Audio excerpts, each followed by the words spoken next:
একদিকে ফিলিং স্টেশনগুলোতে বাড়ছে জ্বালানি তেলের জন্য হাহাকার, অন্যদিকে উদ্ধার হচ্ছে অবৈধভাবে মজুত করা হাজার হাজার লিটার জ্বালানি তেল।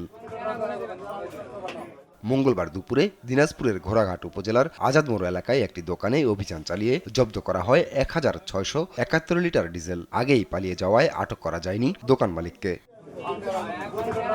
সিরাজগঞ্জের কামারখন্দ উপজেলায় অবৈধভাবে পেট্রোল মজুদ রেখে অতিরিক্ত দামে বিক্রির অভিযোগে এক ব্যবসায়ীকে ১০,০০০ টাকা জরিমানা করেছে ভ্রাম্যমাণ আদালত। এদিকে মঙ্গলবার সকালে রাজশাহীর মোহনপুর উপজেলার রহমান পেট্রোল পাম্প থেকে ড্রাম ভর্তি ডিজেল টানরে নিয়ে যাওয়ার সময় আটক করে স্থানীয় জনতা, পরে নিয়ে যাওয়া হয় থানায়।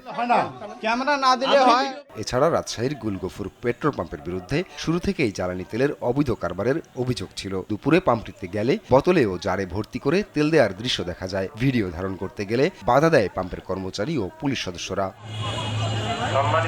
এদিকে জ্বালানি তেল পাচার রোধ ও সরবরাহ স্বাভাবিক রাখতে যশোর সীমান্তে কঠোর নজরদারি চালাচ্ছে বিজিবি।